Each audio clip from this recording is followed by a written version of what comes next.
back, everybody. You are looking live at Capitol Hill, where Republicans' razor-thin majority in the House may hang in the balance as Democrats hope to flip a ruby-red district blue instead. So today, voters in Georgia will decide who will fill the House seat left behind by former Congresswoman Marjorie Taylor Greene.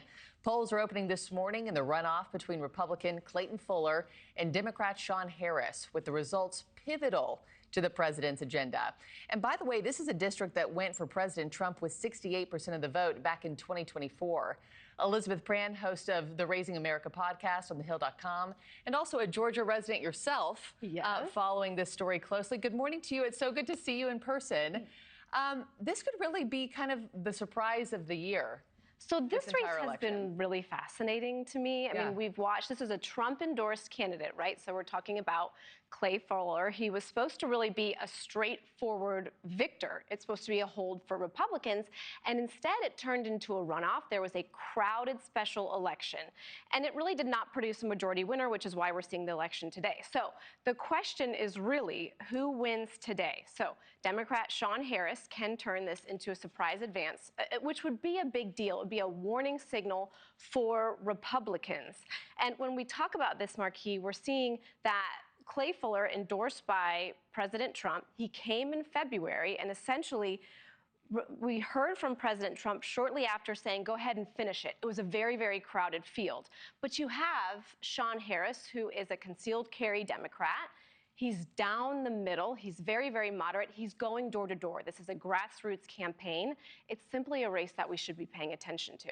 Yeah, we heard, I had Shawn Harris on the show just a little bit ago, and one voter spoke out and said she saw him knock on her door 3 times this campaign cycle. So I'm curious if it just comes down to voter turnout as opposed to voter registration in the area, which is pretty red, obviously. And when we talk about midterms, it's always about turnout. And we see Harris saying that there's been some redistricting. He's going door to door. He's talking to voters. He's talking to voters about PFAs in the water. He's talking to them about the fact that affordability is really, really tough. What are the impacts of the war when it comes to your pocketbook?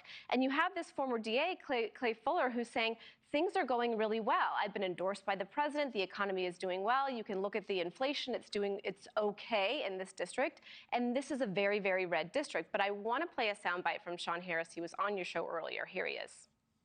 At the end of the day, we have to work hard to get everybody to the polls. As soon as I finish talking to you this morning, I'm going to be back out there again with all of my volunteers, knocking on doors, making sure that people remember today is election day, because so many people just focus on cost of living, just trying to make a living.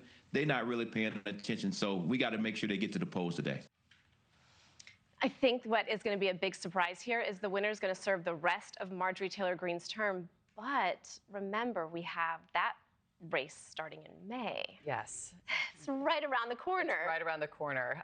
Things are heating up in Georgia, and this could really impact, fragile balance of power in the U.S. House. There's national implications, and I think it's a red flag, right? We're talking to voters about the PFA chemicals that I mentioned, these AI centers that are popping up.